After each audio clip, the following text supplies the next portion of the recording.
बिस्मिल्लाहिर्रहमानिर्रहीम। बोलते कालम के साथ मैं आमिर रज़ा खान। और अगर ये कहा जाए कि अमरीकी सदर डोनाल्ड ट्रंप जो है वो हर तरफ से चीन के खौफ में मुब्तला हैं तो गलत नहीं होगा। उन्होंने कल जो बात कही, उन्होंने कहा कि इस वक्त जो है एटमी क़ुव्वत अमरीका है, लेकिन आने वाले 3-4 साल में चीन कहीं आगे निकल जाएगा। यानी वो लोगों को डरा रहे हैं कि चीन उनसे इस टेक्नोलॉजी, दिफाई टेक्नोलॉजी के अंदर एक कदम आगे जा रहा है। दूसरी तरफ उन्होंने ये कहा कि जो मेयर हैं नए मुंतखब न्यूयॉर्क के ज़हरान ममदानी, ये कम्युनिस्ट हैं। ये क्यों कहा उन्होंने कि उनको कम्युनिस्ट का लक़ब क्यों दिया, और चीन से क्या, चीन की कम्युनिस्ट पार्टी से इतना खौफ है कि वो अब ना सिर्फ दिफाई मामलात में बल्कि मुल्क की अंदरूनी सियासत में भी चीनी कम्युनिस्ट पार्टी को डिस्कस कर रहे हैं। और DF5 का खौफ इतना है डोनाल्ड ट्रंप को कि उन्होंने नाम लिए बगैर ये कहा कि चाइनीज़ हम पर हमलावर हैं और एटमी जो है क़ुव्वत को आहिस्ता आहिस्ता नहीं तेज़ी के साथ बढ़ा रहे हैं। यानी वो अपने अगले 3 से 4 साल में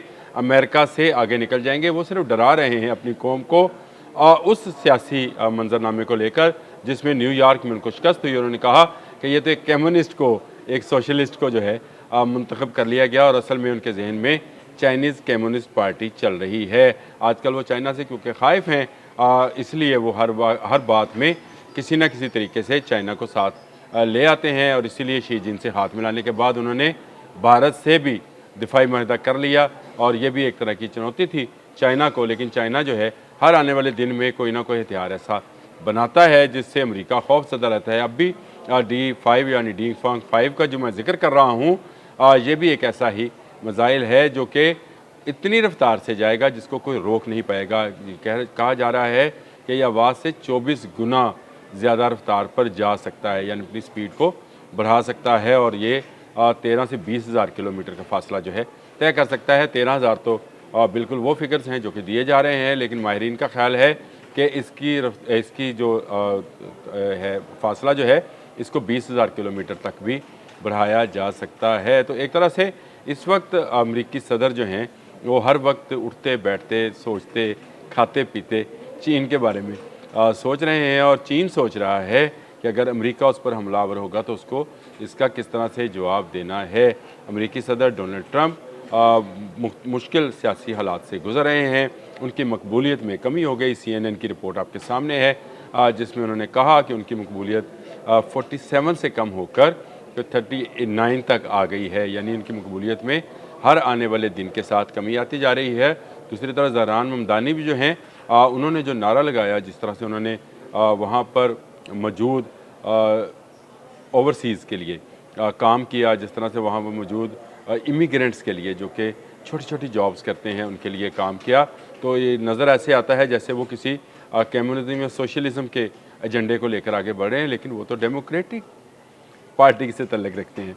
तो ये रिपब्लिकन्स को जो है हज़म नहीं हो रहा है। इसीलिए डोनाल्ड ट्रंप जो हैं कह रहे हैं कि असल में तो सारा काम डेमोक्रेट्स ने ख़राब किया, क्योंकि इन्होंने ऐसी सूरत हाल सेनेट में पैदा की जिससे शट डाउन करना पड़ा। और शट डाउन के असल ज़िम्मेदार भी ये हैं और इलेक्शन में हारने की बड़ी वजह भी शट डाउन ही है। तो इससे नज़र आता है कि डेमोक्रेटिक ने जो जाल बिछाया है डोनाल्ड ट्रंप के इर्द गिर्द वो बहुत कारगर रहा। डोनाल्ड ट्रंप इसको कभी चाइना पर लेके जाते हैं, कभी वो अपनी ही मुल्क की सियासी जमातों पर उसको मोर्द इल्ज़ाम ठहराते हैं, लेकिन उनको समझ नहीं आ रहा है कि उन्होंने करना क्या है।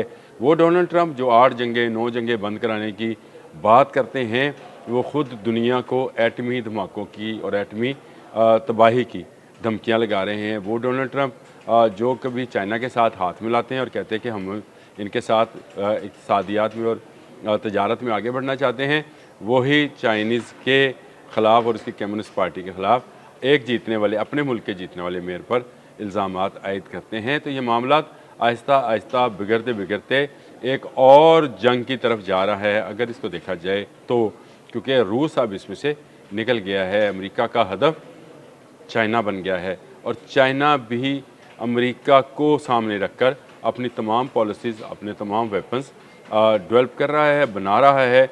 और उसकी तमाम पॉलिसीज़ इसीलिए हैं कि अमेरिका को जो बरतरी हासिल है, चाहे वो तजारत में है, चाहे वो असला साजी में है, उसमें उनकी वो बरतरी ख़त्म की जाए। और चाइनीज़ दिन रात इसी पर काम कर रहे हैं। पनामा वाला मामला आपके सामने है कि पनामा कैनाल पर चाइनीज़ ने क्या किया है। और इसके बाद आहिस्ता आहिस्ता अमेरिका जो है वो एक तरफ दुनिया में हटता चला जा रहा है और दुनिया के एक बड़ा हिस्सा जो है वो चाइनीज़ के करीब होता चला जा रहा है। अगर आप ज्योग्राफिकली इस नक्शे को देखें तो आपको समझ आएगी कि चाइनीज़ ने बहुत खामोशी के साथ पूरी दुनिया को अपनी तजारती लपेट में ले रखा है। अब आप अमेरिकन टैरिफ लगाएं ना लगाएं, चाइनीज़ को इनसे फ़र्क नहीं पड़ता। चाइनीज़ ने इतनी मंडियां क्रिएट कर ली हैं दुनिया भर में इंटरनेशनली कि अब उनको अपनी प्रोडक्ट बेचने के लिए किसी के पास जाने की ज़रूरत नहीं है। लेकिन अमेरिकन कंपनीज़ जो हैं वो चाइना में जाकर ख़ुद अपनी कंपनियां इंस्टॉल कर रहे हैं, बना रहे हैं, ताकि वहाँ से वो सस्ती लेबर के साथ दुनिया भर में अपनी प्रोडक्ट को बेच सकें। तो इससे अंदाज़ा होता है कि चाइनीज़ किस फ्रेम ऑफ माइंड के साथ दुनिया पर आहिस्ता आहिस्ता अपना कब्ज़ा जमा रहे हैं। और ये पैनिक जो है डोनाल्ड ट्रंप को ना दिन को चैन लेने देता है, ना रात को सुकून की नींद सोने दे रहा है। इसीलिए वो उठते बैठते हर वक्त चीन की बात करते हैं। और अब DF-5 भी आ गया, यानी वो एक ऐसा मिसाइल या ऐसी व्हीकल या ऐसा ICBM जो इतनी रफ्तार से जाएगा कि इसका जवाब उनके गोल्डन डूम के पास भी नहीं होगा। अब तक के लिए इतना ही। अल्लाह हाफ़िज़।